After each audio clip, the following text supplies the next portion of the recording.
Di chapter 53 sebelumnya, kita diperlihatkan Raja Asura yang sedang bertarung dengan Gautama. Dan dilanjut juga sama adik kerbau yang sedang berusaha untuk mencari Wukong. Apakah di chapter 54 ini akan ada kejutan? Tentu saja, karena di chapter 54 ini kita akan menyaksikan tebasan Raja Asura ke Gautama. Sampai Gautama pun mengeluarkan tubuh emas Budanya. Tapi akan kita saksikan setelah yang satu ini.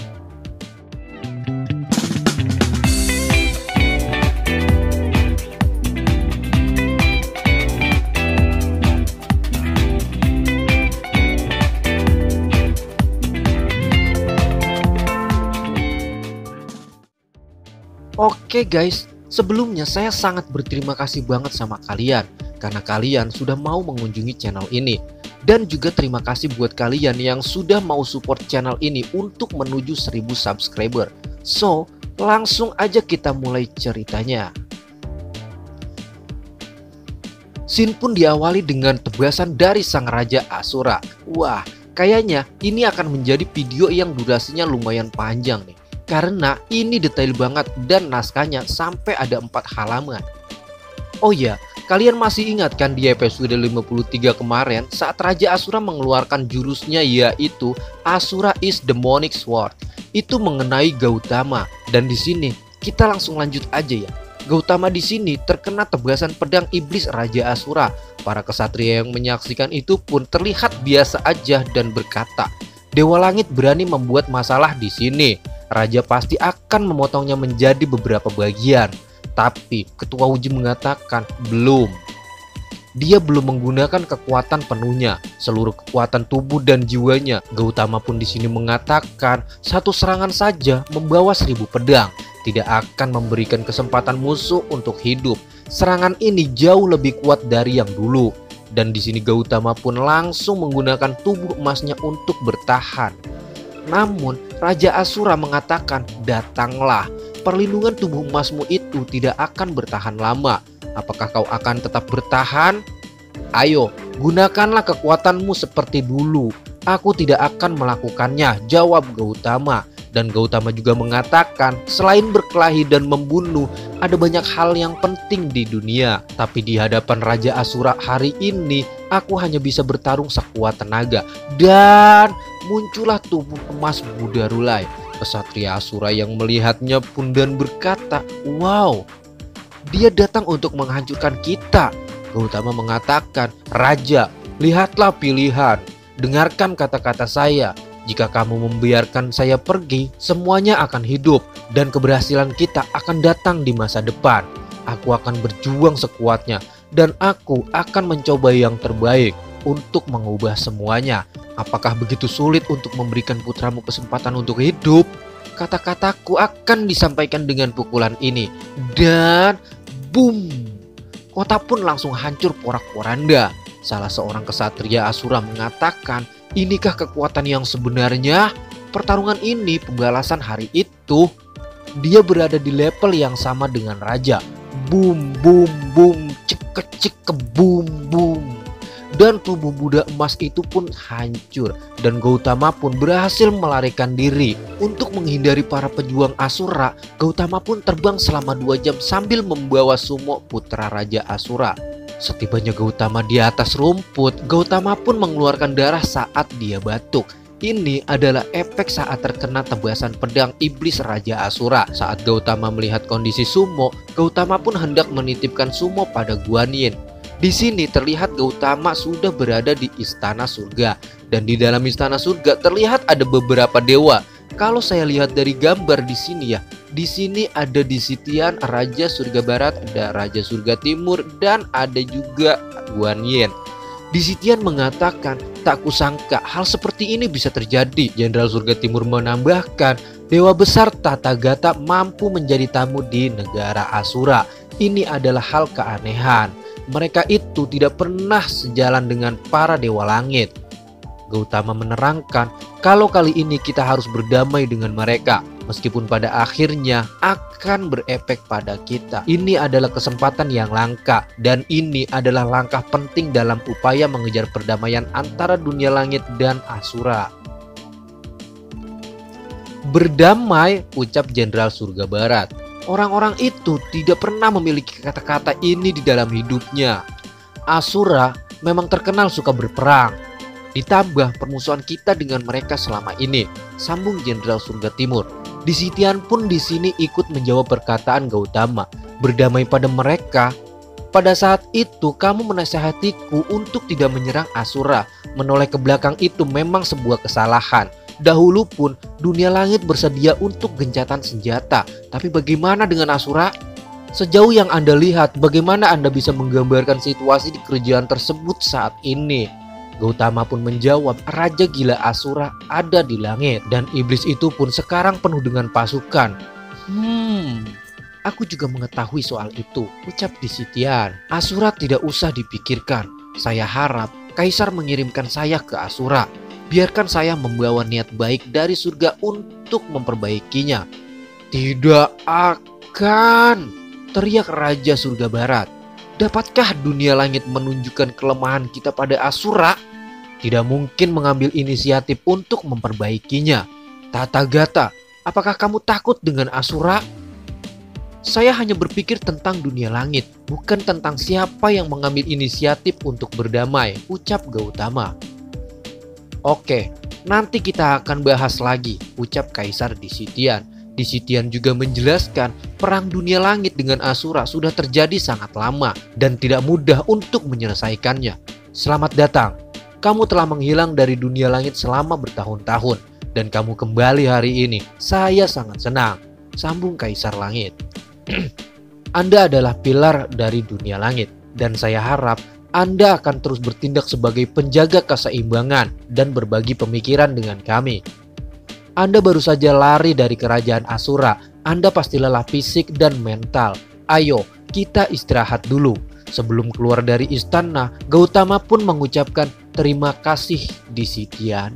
Setelah keluar dari istana, Gautama pun tengok kanan ke kiri karena takut ada mobil yang lewat dan menabraknya. Hehehe, bercanda kali. Nah, di sini Guan Yin pun menemui Gautama yang baru keluar saja dari istana surga. Guan Yin mengatakan, dalam pembicaraan tadi, hanya kamu yang berani berbicara untuk Asura. Kamu harus berhati-hati karena jika kamu terlalu banyak bicara, kamu akan dicurigai berpihak pada musuh. Gautama pun menjawab, jika kamu terlalu memikirkan apa yang orang lain pikirkan, kamu tidak akan dapat melakukan apapun. Saya rasa kamu mengerti. Salah. Aku juga tidak suka Asura, ucap Guan Yin. Hahaha. By the way, gimana keadaan Sumo? Tanya Gautama. Guan Yin pun menjawab bahwa dia sedang dirawat oleh Jiwei. Dan di sini kita lihat Sumo masih dalam keadaan koma. Meskipun cederanya sangat parah, daya tahan tubuhnya sangat kuat.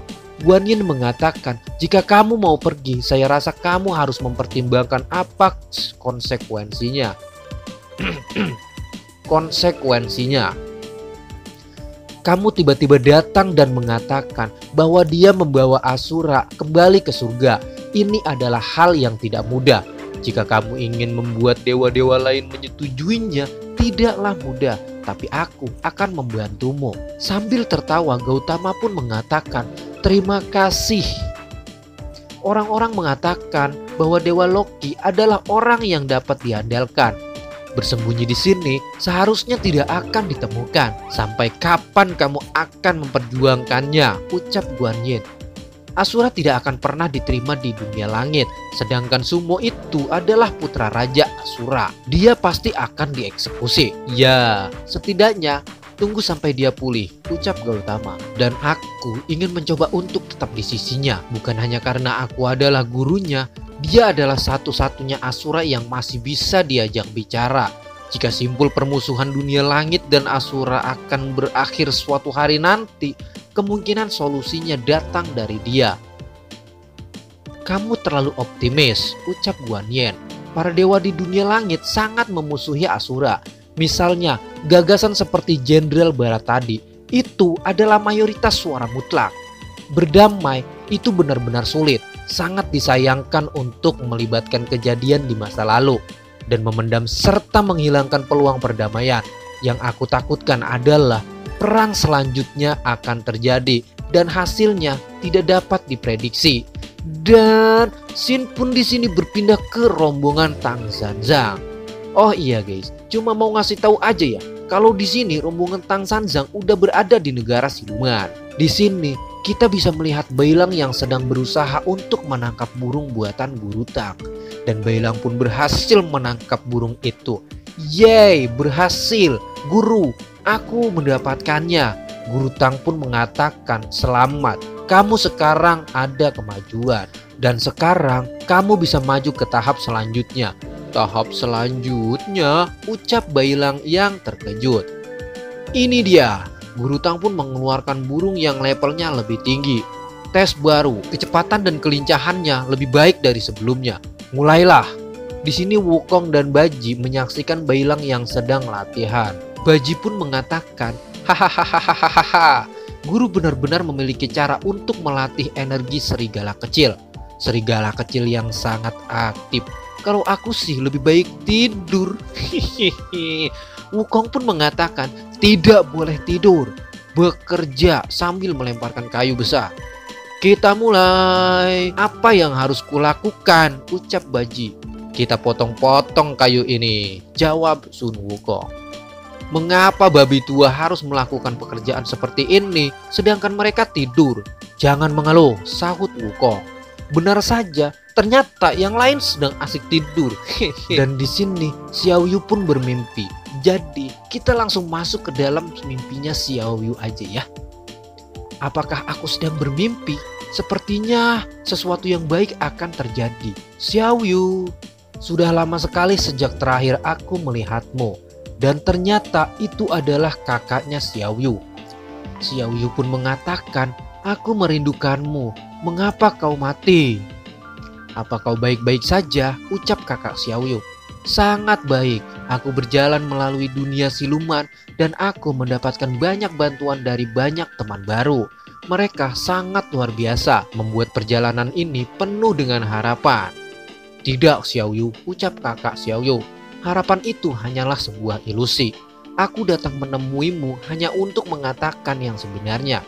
Xiao Yu, kamu adalah perwujudan dari kitab suci. Ketika kamu kembali ke barat, kamu dapat menyelamatkan dunia. Tetapi kamu tidak akan pernah kembali lagi. Kamu akan kembali menjadi kitab suci. Dan di sini Xiao Yu pun agak terlihat sedih. Dan di sini kita akan kembali lagi ke kerajaan Asura.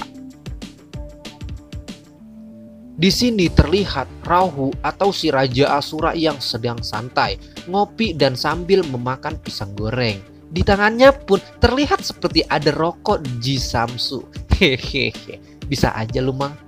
Di sini istrinya raja, atau bisa kita panggil aja Ketua Huji ya, biar lebih gampang. Di sini Ketua Huji mengatakan, apakah saya boleh minta pisang gorengnya? Salah buset dah. Di sini Ketua Huji mengatakan, apakah ada kabar tentang Tathagata dan Sumo? Mereka mungkin sudah ke dunia langit. Kamu membiarkannya mereka pergi, benarkah? Kenapa memangnya? Jawab sang raja. Karena itu anakku. Setidaknya aku harus tahu. Gautama kesini. Gautama bersedia melindungi Suma dengan hidupnya. Kamu tidak perlu khawatir. Jawab sang raja. Ketua Huji pun menambahkan, jika aja Sumo tidak berbaik hati, ia akan dengan mudah memenangkan pertarungan seleksi ajang mencari bakat kesatria Asura. Sumo belum cukup berpengalaman untuk menilai orang. Jika dia dapat menilai apa yang menguntungkannya, itu bisa dilihat bahkan dalam pertempuran. Raja, apakah kamu menghormatinya? Ucap Ketua Huji. Dan di sini Raja Asura bercerita sedikit tentang pertemuannya dengan Gautama. Dulu saat aku mengejar pasukan dunia langit yang kalah dan aku bertemu dia di tengah jalan. Di situ kami bertarung kemudian berhenti dan banyak bicara. Dia sungguh dapat menenangkan hatiku yang membara. Sampai kemudian aku berhenti mengejar pasukan dunia langit itu. Karena aku tahu ada gunung di depanku yang menghadang. Aku akan kalah jika aku bertarung lagi. Itu adalah satu-satunya yang ada di pikiranku saat itu. Aku ingin sekali bertarung lagi melawannya, tapi tampaknya jika pertarungan tidak dilakukan dengan serius, itu tidak akan memuaskanku. Berarti, saut Ketua Uji, sudah waktunya aku harus mengajak semua Asura untuk bertarung menuju dunia langit. Dan si Shinji season 4 chapter 53 di sini pun bersambung. Gimana menurut kalian guys? Kalau saya sih sudah pasti penasaran banget, karena besok pasukan Asura akan berangkat dan mengobrak-abrik dunia langit. Tapi apa boleh buat, di sini durasinya udah panjang banget anjir budia. Handphone saya pun bisa-bisa ngehang saat mengedit di KineMaster. Hahaha. Tapi buat kalian yang masih penasaran dengan alur cerita si Shinji chapter ini, pantengin terus channel cerita saya. Jangan lupa buat pencet tombol subscribe dan aktifin loncengnya biar kalian gak ketinggalan keseruan lainnya dari cerita saya. Dan jangan lupa juga untuk tinggalkan like, karena dengan like kalian, Mimin cerita saya akan lebih semangat menghadirkan tentang video si Shinji chapter ini. Mimin di sini pamit dan bye bye.